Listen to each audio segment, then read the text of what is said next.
नमस्कार मित्रांनो, 10वी नंतर पुढे काय करायचं हा प्रत्येक विद्यार्थ्याच्या आयुष्यातला खूप मोठा कन्फ्युजिंग प्रश्न असतो. सायन्स घ्यायचं का कॉमर्स की आर्ट्स किंवा अजून काही ऑप्शन आहेत का? आज मी तुम्हाला सगळे करिअर ऑप्शन अगदी सोप्या भाषेत समजून सांगणार आहे. तर पहिल्यांदा सायन्स बद्दल पाहूया. जर तुम्हाला मॅथ्स किंवा सायन्स आवडत असेल तर हा बेस्ट ऑप्शन आहे.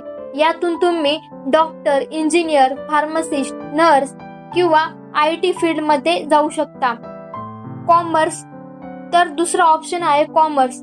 जर तुम्हाला बिझनेस, अकाउंटंट्स किंवा फायनान्स आवडत असेल तर तुम्ही कॉमर्स घ्या. यातून CA, बँकिंग, फायनान्स किंवा बिझनेस मध्ये तुम्ही करिअर करू शकता. तिसरा ऑप्शन आहे आर्ट्स.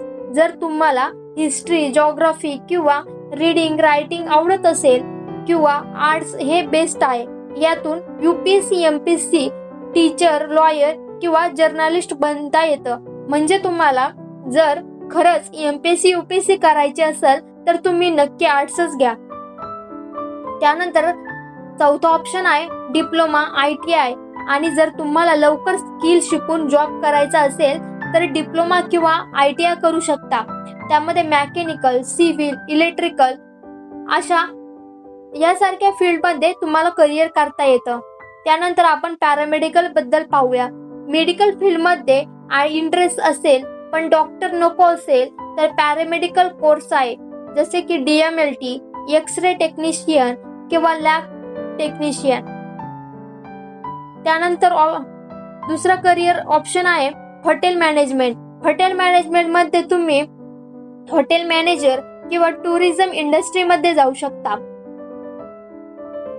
त्यानंतर आजच्या काळात digital marketing, coding, graphic designing, content creations असे नवीन करिअर ऑप्शन पण खूप वाढत आहे. डिफेन्स अँड ॲग्रिकल्चर मध्ये आर्मी, नेव्ही, एअरफोर्स आणि ॲग्रिकल्चर फील्ड मध्ये पण खूप स्कोप आहे. म्हणून मित्रांनो, स्ट्रीम इम्पॉर्टंट नाही, तुम्ही त्यात काय करता हे इम्पॉर्टंट आहे. स्वतःचं इंटरेस्ट कशात आहे ते ओळखा, आपलं गोल पाहून डिसिजन घ्या. आणि आता मला कमेंट मध्ये नक्की सांगा तुम्ही कोणत्या करिअर ऑप्शन निवडणार आहात. आणि अशाच व्हिडिओसाठी चॅनलला सबस्क्राईब करा आणि बेल आयकॉन प्रेस करायला विसरू नका. थँक्यू.